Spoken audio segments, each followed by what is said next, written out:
I am Brad Paff, and I am a proud son of family dairy farmers from northern La Crosse County, and it was an absolute honor to serve as the Democratic nominee for the United States House of Representatives last fall. And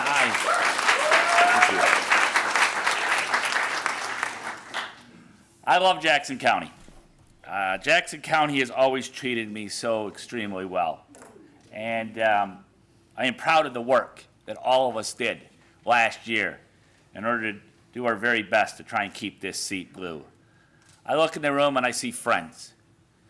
But I want to do a particular shout out to my friend Gaylord Opegard for everything he's done for me. Thank you, Gaylord. Thank you. Thank you, sir. Thank you very much for standing up for democracy. Thank you very much. Linda Heller, thank you. You are the absolute best.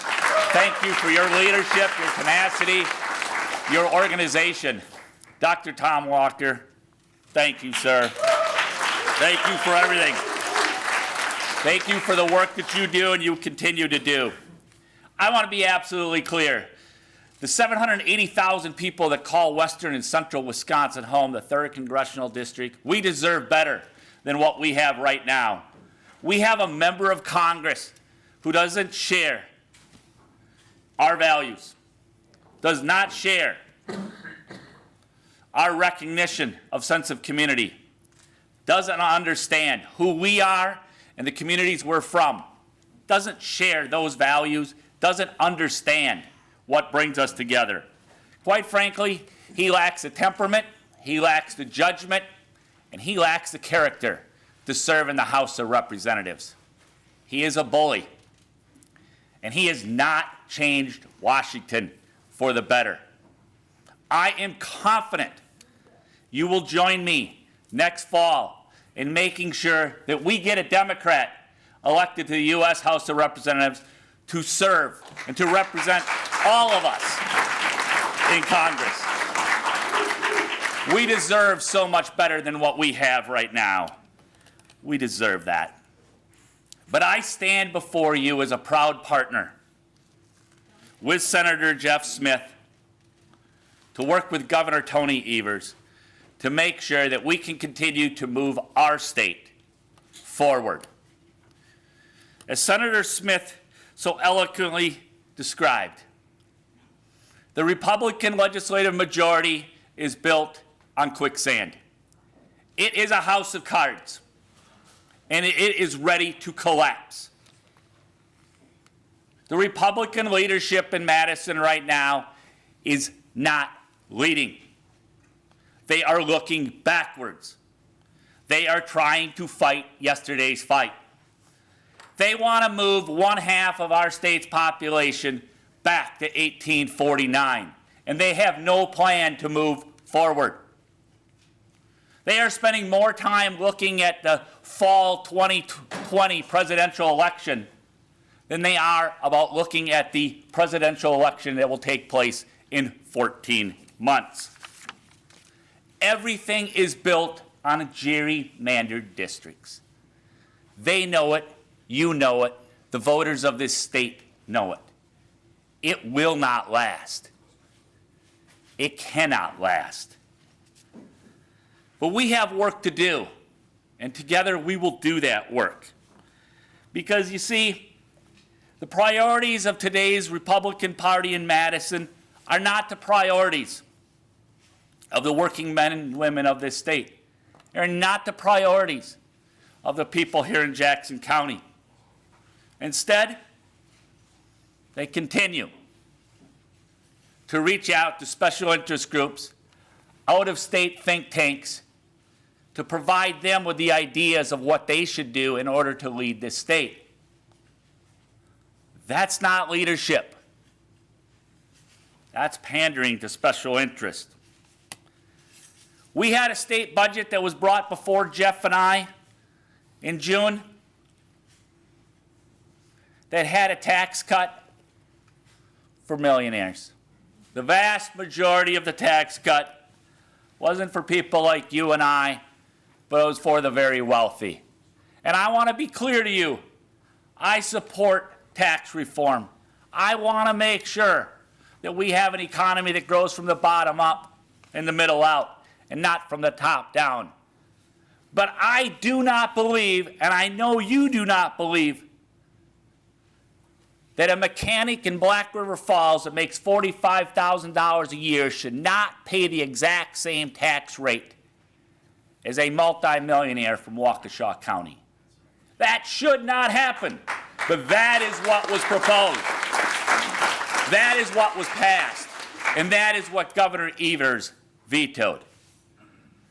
I want to make sure that we continue to invest in local economies, continue to grow our main streets, invest in our public schools, the cornerstones of our community. I'm a proud graduate of Melrose Mindoro High School, and I want to make sure that our public education has the resources it needs in order to continue to allow our students to face the challenges and opportunities that a world economy presents them.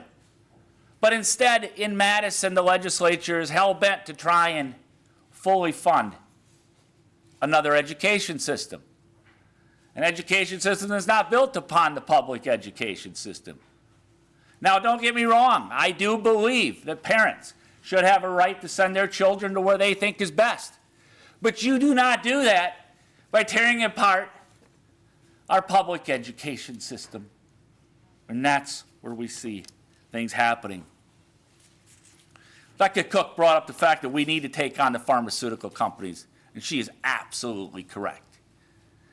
Earlier this week, I introduced legislation that would cap the price of insulin at $35 a month. $35 a month to cap the price of insulin. Because you see, the situation is personal. My son was 14 years old. Between Christmas and New Year of 2015, he started to lose a lot of weight. He wasn't eating. He was always thirsty. And after Christmas, we were in Walmart, of all places, returning some gifts. And he looked at me and he said, "Dad, I can't see. Things are blurry." I knew right then my son was sick. We took him into the emergency room at Mayo Franciscan in La Crosse, and he was diagnosed as a type 1 diabetic. Now, he has a pre-existing condition. He'll have that for the rest of his life. But the thing is this, he is okay. 37 million individuals in this country have been diagnosed with diabetes. Insulin is over 100 years old. There's no generic when it comes to insulin. It's insulin. But yet the pharmaceutical companies are continuing to charge prices that are astronomical. President Biden stood up and said for those over 65 years of age on Medicare, $35 a month. I said we can do even better. For those state-regulated insurance companies in Wisconsin, $35 a month is what I propose, no more, because we need to make sure that everybody that has diabetes, may it be type 1 or type 2, that they have access to an affordable insulin. They should not choose between a house payment, between groceries, and their insulin. That should not happen. We also need to do the following. Stop talking about the child care problem we have and start acting. It is long past due. What is going on? We want to grow our state's economy. We want to make sure our economy continues to evolve. We got to make sure that everybody has an opportunity to be in this workforce. But yet, for whatever reason, when it comes to economic development policy, Senator Smith and I, we don't have an opportunity to have a bill on the state Senate floor that deals with child care. Oh, no. That's not an issue that the Republicans are going to bring forward. Well, it's an issue that we hear about every single day. This is a real issue. Here in Jackson County, many of the areas are a child care desert. What is a child care desert? What does that mean? It means for every one child, that has access to child care? 3 children do not. In Vernon County, which I represent in the state senate, the number is 1 child that has access to child care for every 6 that does not. How are we going to continue to grow this economy? How are we going to make sure that our small business people have the workforce that they need in order to continue to survive on Main Street if they do not have access to high-quality workers? Time to step up. Time to lead. And I will also end with something else that's extremely important, and that is the issue of PFAS.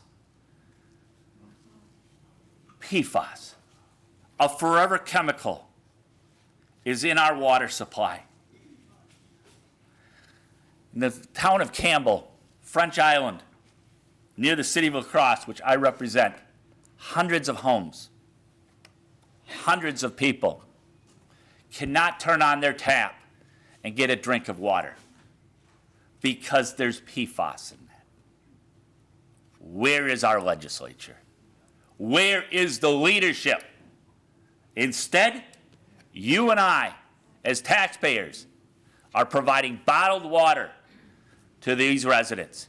It has cost us over $1 million. $1 million of bottled water. We're paying Culligan to provide these innocent residents, through no fault of their own, have PFAS in their well water, rather than taking on the special interests that are defending PFAS. Come on. We can do better. You know we can do better. It's time to lead. I look forward to making sure that all of us together can continue to tell our story. Because the most important thing that we can do, the best thing that an elected official can do, is move away from the special interest groups. Walk away from thinking that everything needs to be based on polling, but instead get out and listen to the people. The people here in western Wisconsin are demanding leadership. The people here in western Wisconsin want to be heard. The people in western Wisconsin want opportunity. They are tired of playing upon fear. We are hopeful, optimistic people. We know that tomorrow can be even better than today. We want our legislators, our government officials, to recognize that, to give us the freedoms in order to live the life that we want to live, in order to continue to provide opportunity for our families and to make sure that our communities, the communities that help raise us, the communities that help create some of the values that we hold dear, we want these communities to continue to survive and to be strong.